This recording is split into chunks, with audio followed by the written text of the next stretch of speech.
Oh, dako naman tayo kay Ate Guy. Dako naman tayo kay Ate Guy. Si Ate Guy po, no? Itong taon na to, oo nga si Ate Guy, hindi lang masyado. Si Ate Guy, walang pelikulang ipinapalabas. Pero, kahit walang pinapalabas si Ate Guy, napaka-relevance niya. Andiyan pa rin siya. Hindi siya nawawala. Katunayan niya, di ba, yung nanood ako ng Bilangan ng Bituin sa Langit, nanood ako ng Pasita M, nanood ako ng Floor Contemplacion. So, kahit wala siyang pelikula, lagi siyang inuulit para i-exhibit sa mga bagong henerasyon, sa mga bagong nag-aaral ng paggawa ng pelikula. So, yun yung relevance, yun yung pamana ni Ate Guy. No?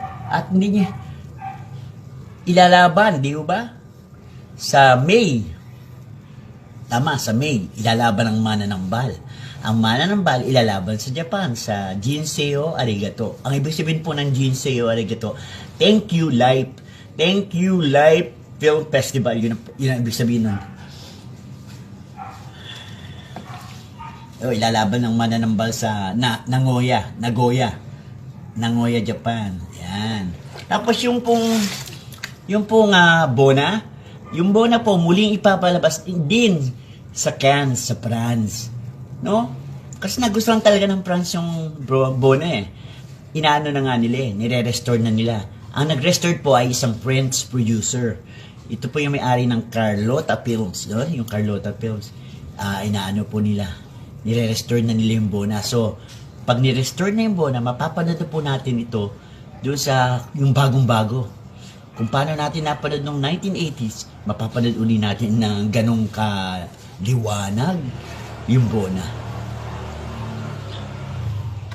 Tapos sa April, dahil nga 10th anniversary ni Percy Intalan. Si Percy Intalan po ay director ng Dementia. At yun po yung kanaunahan niyang dinirect si Ate Guy. Kasi wish niya yun na kung magdedirect siya, ang una niyang gusto niyang maidirect, syempre nga naman, yung pinakamagaling, si Ate Guy.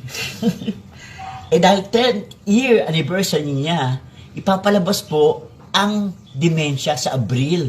Ipapalabas po ang Dementia. O di makakapanood na naman ako, manood ulit ako. Hindi ko pa napapanood ng Dementia. Napanood ko lang Dementia sa DVD, pirate. Sorry pirate pa, kaya hindi masyado maliwanag. So pag pinalabas ng Dementia, manonood ulit ako. Hindi ko lang alam kung saan pa ang venue. Nakalimutan, Cinematheque ba? Ewan, parang Cinematheque parang ganun eh. Di ba, kahit walang pelikula si Ate Guy, pinag-uusapan pa rin siya. So, iba siya talaga. Iba si Nora Honor.